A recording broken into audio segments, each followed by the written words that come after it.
just a hack. He's just an absolute hack. And he gets his ass kicked by his teammates every week. It's just, it's terrible. It's just terrible. Welcome back to Hack City. Joe DeLeone and Sean Anderson, two very grumpy individuals after two very, very long nights for the national championship as Michigan beats Washington. We're going to get to recapping the game, sharing our thoughts from the outcome of it, all the craziness that led up to it, now in the aftermath, all that coming up and more. Before we get to that, though, Sean, can you just share with our listeners a quick word from BetOnline where they can bet during the offseason as we attempt to get through this void of no college football? Yes, that's a bummer. Joe, I have a line for you. I'll bring that back right now because we don't have any more college football lines to go over. Over under the hours I slept last night. 3. Okay. All right. Do you take over or under that? Under is correct. I clocked in at about 50 minutes, which was jeez, interesting. If you want to, talk about bets or bet hockey or bet baseball when it returns, NBA's coming up and NBA's rolling. March Madness is coming up. It'll be here before you know it. And, there's NFL playoffs right around the corner. So head to BetOnline, get in on the action. Remember to use promo code BLEAV, that's BLEAV, to receive your 50% welcome bonus on your first deposit. They have all the info you need, all the lines, all the betting, sports betting, lose, loss, Washington loss. Took a bath. I know. Lots of money to have been lost on betting Washington. So if you happen to be living under a rock and you missed it, Washington falls to Michigan. Michigan plays a fantastic game. I think that the biggest main piece here is that, as we talked about in the preview, and as I think a lot of people talked about leading up to this game, what made Michigan so overwhelming was their run game. What made Michigan so capable of closing out this game, even when it disappeared halfway through the second quarter and for most of the third quarter, when they couldn't really move the ball and Washington was in a position to get back into the game, they were able to close it out because they just had such an easy time running the ball. They blew Washington out of the water in that first quarter with all of those massive runs. And then in the fourth quarter, after they grinded them out long enough, they were able to do the same exact thing. They got the turnovers. They were too physical up front. The run game, the physicality across the board from their defensive line, I think was the biggest thing for why Michigan won this game. Yeah. After that first quarter, you have to, and I'll wear my tinfoil hat for this, but the domination in the first quarter for Michigan and seeing what happened in the second quarter makes you think that Iger may have made a call. It just gives you the inkling that maybe said, take off the tinfoil hat. Take off that just briefly. I'm putting it off. I'll get into analysis mode soon. But that was a very questionable deviation from what was working in the second quarter and third quarter. Regardless, what I noticed was the relentless pack of wolves on defense for Washington, or for Michigan, rather. Washington's DBs played a hell of a game, and Washington's defense did all they could.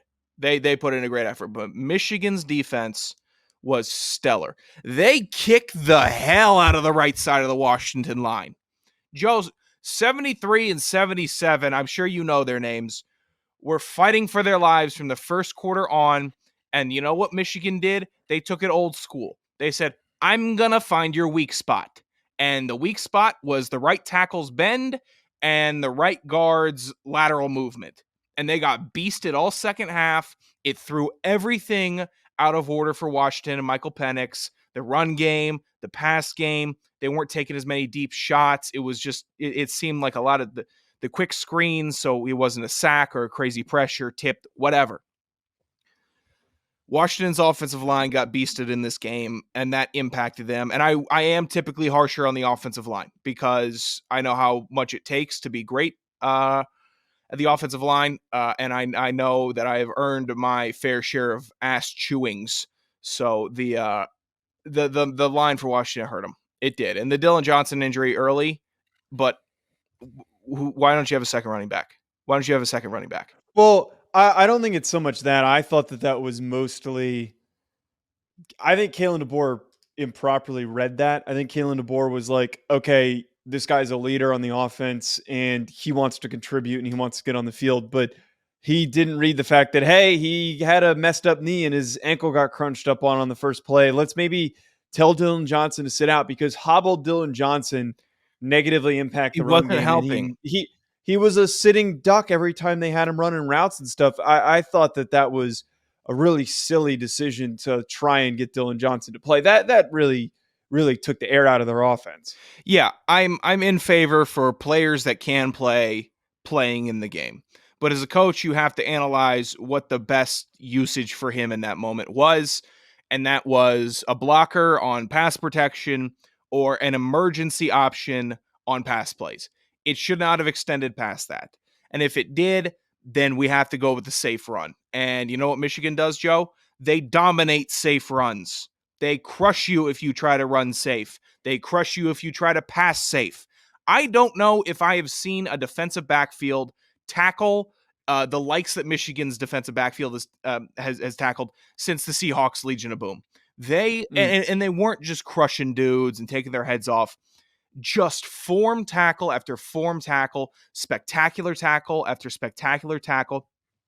First quarter, Joe, I know you remember this one. This made an impact on me and let me know that Michigan was going to win it.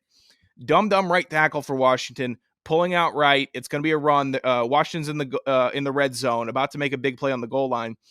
And one of Michigan's safeties or linebackers, they said he was 6'4", 215, ducks under the block, makes a huge stop. Washington settles for a field goal. I don't know any 6'4" players that are ducking under that. It's just they do the freaky things and they make it look normal. And you have to be impressed with Michigan from that standpoint. Well, so there are two other like really big aspects of this why Michigan had such an easy time.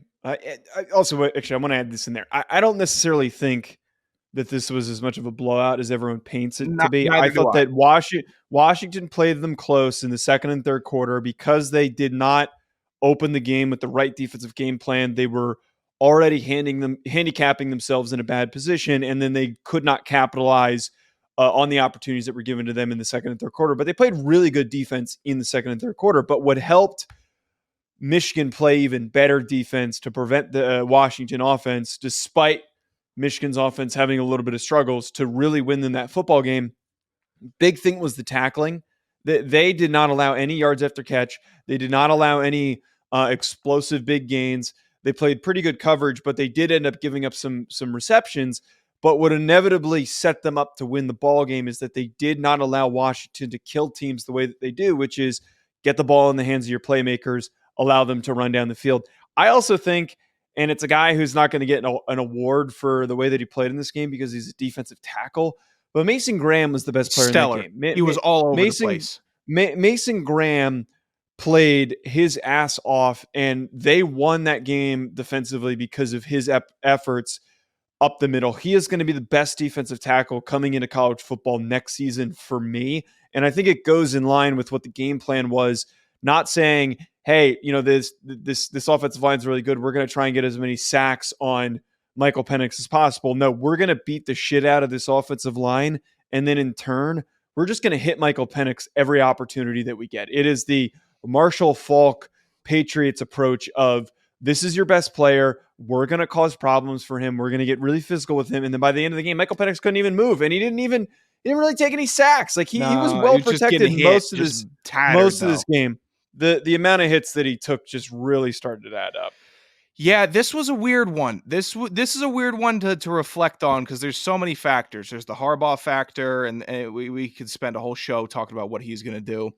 There's the cheating asterisks. Would any of the other CFP teams have beaten Michigan if they played the same? I wanted to pose this to you because I saw Dragonfly Jones from Jenkins and Jones. They do a show on the Volume. And he was talking about the stark difference between West Coast football and Midwest and East Coast football. How much do you think that played into it? Because he said that the West Coast guys, they're too many acai bowls. They're not enough grits and potatoes and butter and milk. And Washington looked strong all year, but then they faced an actual strong team. Yeah, but look where most of these guys on this Washington roster are getting recruited. They're not coming from Los Angeles. You're getting guys that live in the mountains of Utah. You're getting guys from Hawaii. I don't really think You're not buying in on that. I'm buying in on it for UCLA and USC. I'm not buying into it on Washington. And look at the other teams that are strong on the West Coast. Oregon is going to be one of the best teams in the country, and they've put together a roster that spans the entire country and just physical dominant freaks. No, I don't think that applies here. I just think that one team had more time to develop and build their culture. Here's something that's not talked about. We were so fascinated by the fact that Kalen DeBoer got this team here in 2 years. That's awesome, and it's a great story, and we were optimistic that he was going to be able to get the job done. But at the end of the day, I stupidly overlooked this. Having a fucking team and Jim Harbaugh and getting punched in the mouth every single year and finding ways to motivate your team every offseason, being like, hey guys, we're in Lyft this morning. We're waking up at 5 a.m. Do you really want to get punched in the face by Georgia like you just did in the college football playoff? Do you want to get punched in the face the way that you just did by TCU? Do you want to keep getting embarrassed? All of those years of shitting the bed and falling short is what builds a national championship. It's what Saban did at the beginning. It's what Dabo had to go through at the beginning. It's what Kirby Smart had to go through at the beginning, getting stomped on by Alabama. I hate myself for not buying into and saying this more because I had been in on Michigan most of the year. But the reality of it is culture building and program building is an important thing for winning national championships. You can't do it in 1 or 2 years. You're right. But the problem with Michigan is that they were a clown show all year. The circus that no other team this year had as much circus action as Michigan. You can try to pull up. I would argue USC had more circus action. Not even close. One guy created a circus. Okay, one guy created a circus. They had their linebackers coach fired. They had an analyst fired. 2 suspensions for Harbaugh. Interim coach swearing on national TV. All the t-shirts, meditating quarterback. They're the circus. But I think you have to respect the circus this time. But I'm not kicking myself for thinking that Michigan is a circus. I actually, in the week leading up, I saw what Kalen DeBoer did against Texas. I said, that's a stone cold killer. He is locked in. I bought in because I respected the way the complete opposite circus. There's none of it from him. Maybe he needs to show a little more. And I like what you're talking about with the culture building. You need to take your licks before you can really get there. Give him a couple more years. I think Washington's going to be really formidable. But I do not regret thinking that that Michigan could go out there and put up a clown shoe performance. I disagree. I regret not completely buying in, especially all the time that I wasted defending them with their whole cheating scandal. Like all the time that I was one of the few people that is a flaw for them. you, because if you were adamant in defending them, then you should have bought in. I bought into Washington before I bought into Michigan, so it's like true. I'm not going to bail on the team that I had supported this far, and that they were the vibes play, which is the problem. That we should never pick vibes in football. Never, ever do it ever. This isn't baseball. The vibes play does not work. It's who are the big, just monstrously. But actually, by the way, to rehash the whole West Coast fucking conversation, Mason Graham's from Los Angeles. Mason Graham is from Los Angeles, and he's the best player on the field. And Michigan got the best player in California. That doesn't the best player in California. I think we saw some West Coast softness. I wanted to ask you this question because I was talking with somebody today actually about it. Do you think, we know Harbaugh is a hardo, right? He's eccentric, kind of crazy. Do you think he's such a hardo that he's a player's coach? He has to be, right? I think he's a hardo. You're right. You said Harbaugh, right? Harbaugh, yeah. Is he a player? Do you think he's a player's coach? I think he is. And I don't think he is the traditional hardo. I mean, this was also part of the reason you get coming into the game is like, he's locked in. You can tell that, or not locked in. Sorry, he's let me phrase. Different locked. He's pushing half New Year's on the. He is relaxed. That's way better. He's really relaxed, and I think that he's more of a player's coach than he is a hard ass. I don't really think he fits that description of the Nick Saban hard ass. I think he's he was a hard jovial leader. He was a hard ass in San Fran. I think he might have mellowed out at the end. I think Yeah, you I think he's forget really some of mellowed I out. think you forget some of those meltdowns he had in the NFL on the sidelines. I recall Yeah, they yeah. were pretty legendary. Mhm. Um, his approach this year is so interesting to me. To be the focal point of conversation all year, to know that you're a good coach and you have an incredible program, to deal with all the madness and continue to win like that, and not winning like Washington, where it's kind of miraculous they went on such a run. Just domination if you're there on Saturday or not. The culture that that he built, and I'm gonna tie it back to yours, is so impressive. To have 18 to 22-year-olds this locked in, this disciplined, is madness. It just does not happen. Dudes screw up, dudes fail classes, dudes fail drug tests. There's so many factors as to why football teams crumble, and somehow he was able to rise above it. If I'm an NFL team, he's my first call. He's my first call right now over Belichick. He's my first call over anybody else in the league. So that's the question now. Is that was what I was going to ask to kind of close this out, because we're keeping this one concise before we come back on Thursday. Do we think Harbaugh's gone? I think that he's gone. I really think that the fact that Sharon Moore didn't really interview for any of these openings is a pretty clear indication that he wants to set up this path. There was a quote from him after the game where he was like, "Yeah, this year we're going to start our offseason program a month later," and maybe that's some sort of an indication that he's going to stick around. I think that the university, I know that they offered him all this money, but I feel like that it's fantastic. But they and Harbaugh probably want to turn the It's page time. with all of the negative attention that's coming on them. I mean, also, let's be real here. The other thing that was kind of proposed to me this morning was maybe they completely start from scratch with a new coaching staff in order to just kind of clear the the floor of everything that happened. And I will say, if everybody's gone, it's going to be a lot harder to investigate. That's true. That's I all don't I'm think going that's to a bad say. game plan either. If you're trying to, Oh, you want to talk to us? what's the Who do you want to? Where'd everybody go? what's the first thing criminals do when they start getting in real trouble? Trying to Run. get out of the country.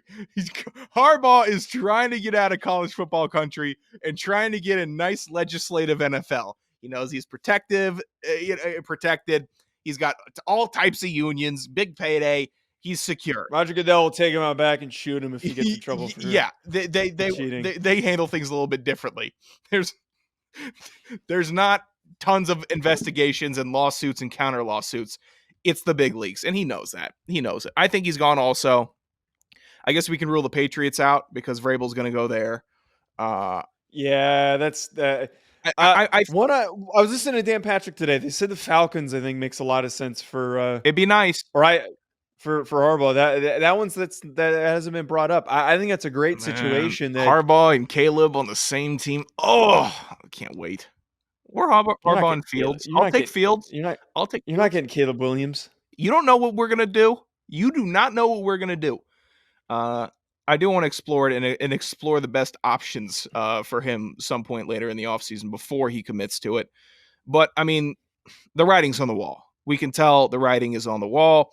It's time. It's the natural break. We stop sleeping in the same bed. You get dinner at different times than me. It's the natural break. We had some good times. We ended on a good time. You know, we this is what here's your key. You can keep the place.